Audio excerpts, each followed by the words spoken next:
Those who read this letter will be the most successful people today. I will be the one to provide you with knowledge, experience, and wealth. Most importantly, from this point forward, I will help you memorize the lessons of success in the shortest time possible. Share me with your friends so that together, we can become elite and build lasting wealth. This isn't a matter of skill, but of perspective. The world of finance is often painted in the cold, hard hues of spreadsheets, interest rates, and complex algorithms. Yet beneath that clinical surface lies a pulsing, chaotic heart of human emotion. We are led to believe that wealth is a math problem, a clean equation where intelligence plus effort equals prosperity. But history tells a darker, more ironic story. It is the story of two men, polar opposites in every measurable way, whose lives collided with the reality of money in ways that defy logic. Consider Ronald Reed, a man who spent his life in the quiet shadows of rural Vermont. He repaired cars at a gas station for 25 years and swept floors as a janitor for another 17. He lived a life of such profound modesty that no one, not even his closest friends, suspected the secret he was harboring. When he died at the age of 92, the quiet janitor made international headlines. He hadn't won the lottery, nor had he inherited a hidden fortune. Through the simple, agonizingly patient act of saving small amounts and letting them sit in blue-chip stocks for decades, he had accumulated $8 million. He was a master of the one thing that matters most, behavior. In the same year that Ronald Reed was being celebrated as a folk hero of frugality, another man's story reached its tragic climax. Richard Fuscon was everything Reed was not. A Harvard-educated executive at Merrill Lynch, Fuscon was a titan of the financial world, a man so successful and so brilliant that he was featured in 40 under 40 lists. He had the pedigree, the intellect, and the connections. He lived a life of opulent excess, expanding a massive mansion in Connecticut that featured 11 bathrooms, 2 elevators, and 2 swimming pools. He was a man who believed that his superior intelligence gave him a license to take massive risks, assuming the good times would never end. But when the 2008 financial crisis struck, the math failed him. His high-leverage bets collapsed. His mansion was foreclosed upon, and the man who once sat at the pinnacle of Wall Street was left with nothing but the dust of his own ego. The janitor had outpaced the genius, not because he was smarter, but because he was more disciplined.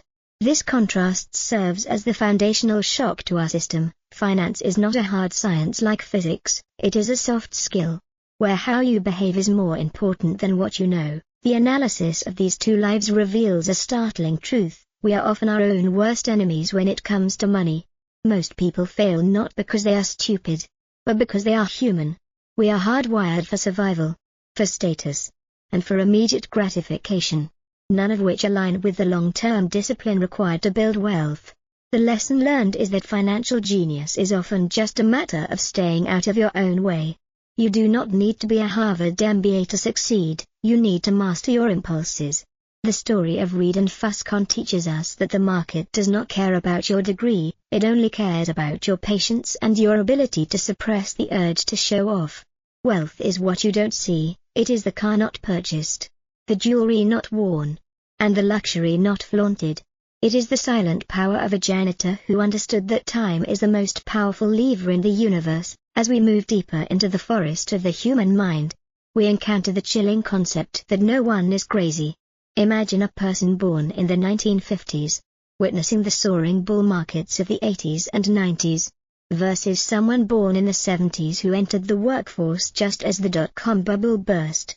These two individuals will view risk through entirely different lenses. Their financial decisions are not based on a universal logic, but on the unique, often traumatic experiences of their youth. A person who grew up in a household where the primary struggle was putting food on the table will never view a stock market dip the same way a child of wealth does. We all believe we have a grip on how the world works, but we are all looking through a tiny, distorted keyhole. The narrative of money is essentially a narrative of perspective. When you see someone making a crazy financial decision, whether it's buying lottery tickets or panic selling their 401k, You must realize that they are simply trying to solve a problem based on the limited information and emotional baggage they carry. This realization leads to the sobering analysis of luck and risk. We live in a society that worships the self-made billionaire. Yet we rarely acknowledge the invisible hand of luck that guided their path. Bill Gates attended one of the only high schools in the world that had a computer in 1968. Had he been born just a few miles away, or a few years earlier, the Microsoft empire might never have existed. This doesn't diminish his brilliance, but it highlights the fact that for every success story we celebrate, there are 1,000 others who worked just as hard, were just as smart, but were struck by the lightning of risk instead of luck. The lesson here is one of profound humility. We should be careful when judging others, and ourselves, based on financial outcomes alone. Luck and risk are siblings, they are both the result of forces outside our control. If we attribute all our success to our own skill, we become arrogant and blind to the possibility of a downturn. If we attribute all our failures to our own incompetence, we become paralyzed by shame. The wise path is to focus on the process, not the outcome, and to realize that the world is far too complex for any single result to be 100% your fault or 100% your credit. The story then shifts to the most dangerous ghost in the room, the concept of enough. There is a haunting tale of two titans, Joseph Heller and Kurt Vonnegut, at a party hosted by a billionaire hedge fund manager. Vonnegut remarks to Heller that their host makes more money in a single day than Heller ever made from his masterpiece. Catch-22. Heller simply looks at him and says, "Yes, but I have something he will never have. I have enough." This is a level of psychological wealth that many billionaires will never touch. The story of Rajat Gupta, the former head of McKinsey who had everything, fame, power, and hundreds of millions of dollars, yet threw it all away for insider trading, proves that without a sense of enough, you are destined to lose everything you have for something you don't even need. Gupta didn't need the money, he needed the status. The more. He stepped over a line because his goalpost was constantly moving. Analysis of this phenomenon shows that the hardest financial skill is getting the goalpost to stop moving. Modern capitalism is a machine designed to make us feel inadequate. It thrives on social comparison. When you compare yourself to a billionaire, you feel poor, regardless of how much you actually have. The lesson learned is that enough is not a number, it's a state of mind. It is the realization that the ceiling of social comparison is so high that no one ever reaches it. To be truly wealthy, you must decide when the game has been won and stop risking what is important to you for the sake of what is not. This requires a brutal level of self-awareness and the courage to ignore the sirens of the more culture. This leads us to the most magical and misunderstood force in the financial universe, compounding. We think of Warren Buffett as a great investor, which he is. But we forget his most important trait: he has been an investor since he was 10 years old. If Buffett had started at age 30 and retired at 60, his name would likely be unknown to us. Over 90% of his wealth was accumulated after his 65th birthday. He didn't just find high returns, he found consistent returns and stayed invested for nearly a century. This is the confounding nature of compounding. The human brain cannot intuitively grasp exponential growth. We think linearly. We think that to get big results, we need big, spectacular actions. But the truth is that massive wealth is the result of ordinary actions performed consistently over extraordinary lengths of time. The analysis of compounding reveals that the best investment strategy is the one you can stick with for the longest. It's not about finding the hottest stock, it's about not screwing up. It's about being unflushable. If you can survive the bear markets, the recessions, and the panics without selling, the math of time will eventually do the heavy lifting for you. This is why getting rich is entirely different from staying rich. Getting rich requires taking risks, being optimistic, and putting yourself out there. Staying rich requires the opposite: humility, a touch of paranoia, and the realization that what you have could be taken away in an instant. It is the survival mindset that allows compounding to work its magic. You must be able to endure the volatility to enjoy the prize. As the narrative winds through the corridors of the human ego, we encounter the concept of room for error. In the heat of a bull market, everyone feels like a genius. They calculate exactly how much they need to retire, assuming a 10% return every year. But life doesn't happen on a spreadsheet. Life happens in the cracks of the unexpected, the sudden illness, the divorce, the market crash that lasts 5 years instead of 5 months. The story of the engineers who build bridges illustrates this perfectly.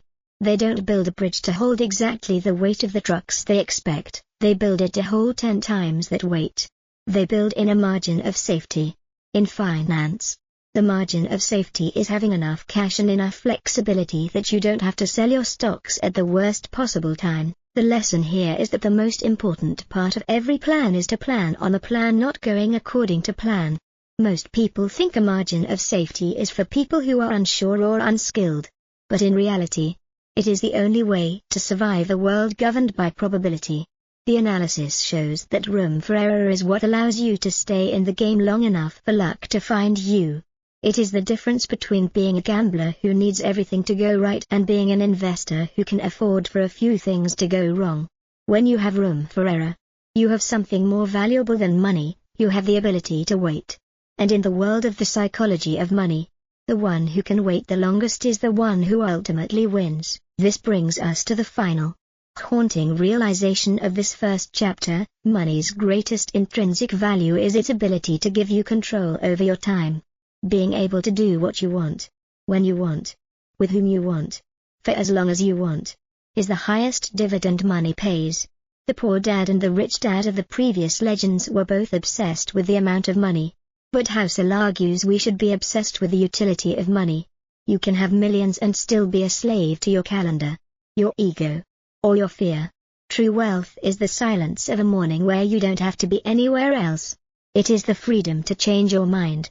It is the peace that comes from knowing that no matter what the world throws at you, you have the resources to meet it on your own terms. The journey into the human heart of finance deepens as we confront the paradoxical nature of wealth versus richness. Imagine a man driving a Ferrari down a crowded city street. Every head turns, not to admire the man, but to imagine themselves behind the wheel of the machine. The driver believes the car is a signal of his success, his power, and his worthiness of respect.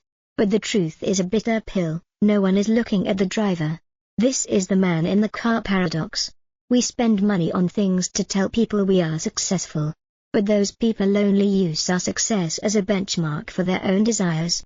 This leads to a fundamental misunderstanding of what money actually is. Being rich is a current income level, it's the flashy car, the oversized house, the first-class ticket. It is visible, loud, and often fleeting. Wealth, however, is the money that hasn't been spent. It is the option not yet exercised. It is the invisible force field that protects your future. The analysis of this social dynamic is a haunting reminder of the invisible nature of true prosperity. We live in a world that interprets what it sees. But in finance, what you see is often the opposite of the truth.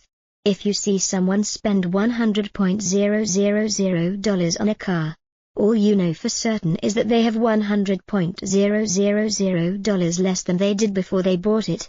The story of the janitor Ronald remains the ultimate archetype because his wealth was entirely invisible. He didn't look like a millionaire, so he was never tempted to act like one. The lesson learned is that the only way to be wealthy is to not spend the money you have. This sounds like a platitude, but it is a revolutionary act in a consumerist culture. Wealth is the ability to walk away from a job you hate or to wait for the right opportunity without desperation.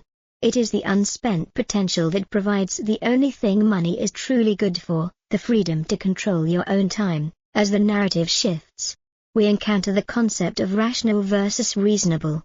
Modern finance tries to be rational, treating people like cold, calculating machines that always choose the highest mathematical return. But humans are not spreadsheets, we are creatures of blood, nerves, and family ties. A rational person might tell you to never pay off your mortgage because you could earn a higher return in the stock market. But a reasonable person knows that the peace of mind of owning your home outright might be the very thing that helps you sleep at night and stay invested during a market crash. The story of the investor who mathematically diversifies but panics when the volatility hits proves that Decode rational plan is useless if you can't stick to it during the dark times. The analysis here suggests that you should not aim to be ice-cold rational. Instead, aim to be pretty reasonable. You need a strategy that acknowledges your humanity. If having a large cash cushion makes you feel safe, even if it loses money to inflation, then that is a reasonable decision. The goal of investing is not to win the highest score on a calculator, but to maximize the probability that you can remain in the game for the long haul. The lesson is that your financial plan must be durable enough to withstand your own emotions. Success comes to those who realize that minimizing regret is a far more effective strategy than maximizing returns. When you are reasonable, you build in the room for error that allows your soul to remain calm when the world is in flames. This leads us into the terrifying history of tales, the idea that a tiny number of events drive the vast majority of outcomes. In the art world, thousands of paintings are produced, but a handful of masterpieces account for nearly all the value. In the stock market, most of the lifetime returns of the entire index come from only a fraction of the companies. The story of Disney's Snow White and the Seven Dwarfs is a perfect example. Walt Disney had produced hundreds of short films that barely kept the studio afloat. He was on the brink of ruin. But Snow White was a tale event, an outlier so massive that it changed everything. It provided the capital and the momentum to build an empire that lasted a century. The lesson learned from the tales phenomenon is that you can be wrong half the time and still make a fortune. Success in investing is not about being right all the time, it's about how much you make when you are right versus how much you lose when you are wrong. Most of your investments will be average. A few will be dismal failures. But if you stay in the game long enough, you will eventually hit a tail. The analysis suggests that we over-obsessed with the average performance and the daily noise. We forget that the history of the world is a long string of boring days interrupted by a few massive, world-altering events. To win, you must survive the boring and the bad to be there when the extraordinary occurs. This requires a level of patience that feels almost superhuman in our age of instant gratification. The narrative then takes a turn toward the seduction of pessimism. Why does a forecast of a coming depression sound smarter and more sophisticated than a forecast of continued growth? Pessimism is intellectually seductive. It sounds like someone is trying to help you, while optimism sounds like a sales pitch. If someone tells you the world is ending, we listen with rapt attention. If they tell us things will get better, we roll our eyes. But the history of the world is a story of incredible progress despite constant setbacks. The story of the 20th century, 2 world wars, a Great Depression, a Cold War, and dozens of recessions, yet the standard of living for the average person increased tenfold. The analysis reveals that progress happens too slowly to notice, but setbacks happen too quickly to ignore. Growth is the product of compounding, which is quiet and boring. Destruction is the product of a single point of failure, which is loud and dramatic. The lesson learned is that you must be a short-term realist but a long-term optimist. You must realize that things will go wrong, markets will crash, and politicians will fail. But the underlying drive of human ingenuity to solve problems will continue to push the curve upward. To be a successful investor, you have to be able to ignore the smart-sounding doomsayers and realize that the most rational position is to bet on human progress over the span of decades. As we approach the twilight of this mental landscape, we encounter the concept of change. We are not the same people at age 40 that we were at age 20. The end of history illusion makes us believe that who we are now is who we will be forever. We make financial plans for a future version of ourselves that might have entirely different values. The young professional who works 80 hours a week to buy a mansion might find that at 50, all they want is a small garden and a quiet life. The story of the sunk cost fallacy shows how we stay in careers we hate or hold on to investments we no longer believe in, simply because we've already put so much time or money into them. The analysis here is a call for flexibility. Your financial plan should be a living document, not a stone tablet. The lesson learned is that you should avoid the extreme ends of financial planning. Don't save so much that you forget to live today, and don't spend so much that you have no future. Middle-of-the-road persistence is the most reasonable path. It allows you to change your mind without destroying your progress. It acknowledges that life is unpredictable and that the you of tomorrow might have different dreams than the you of today.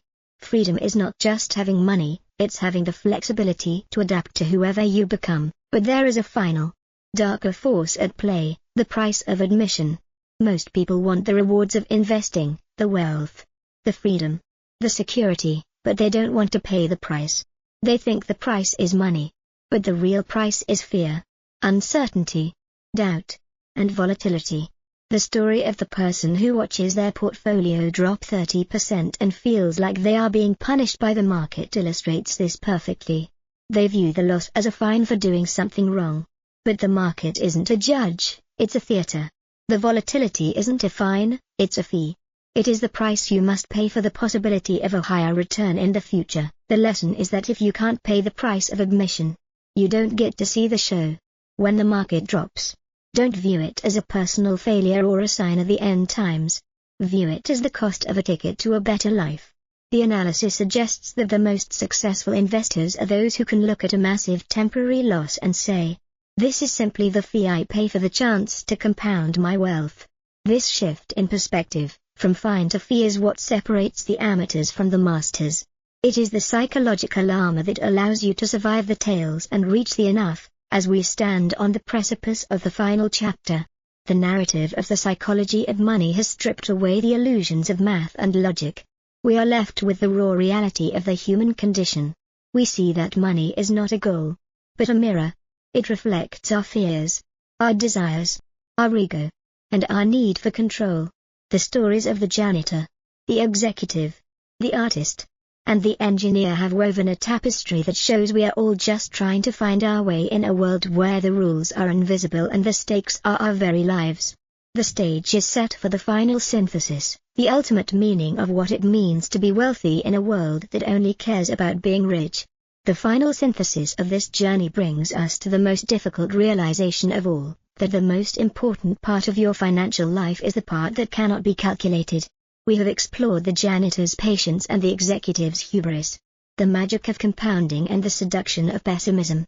But it all leads to a singular, quiet conclusion. The ultimate goal of money is to stop thinking about money. The narrative of the psychology of money reaches its emotional peak when you consider the cost of being right. There are many who win the argument but lose their freedom. They are the ones who obsess over the rational move, sacrificing their sleep, their relationships, and their mental health to squeeze out an extra percentage point of return.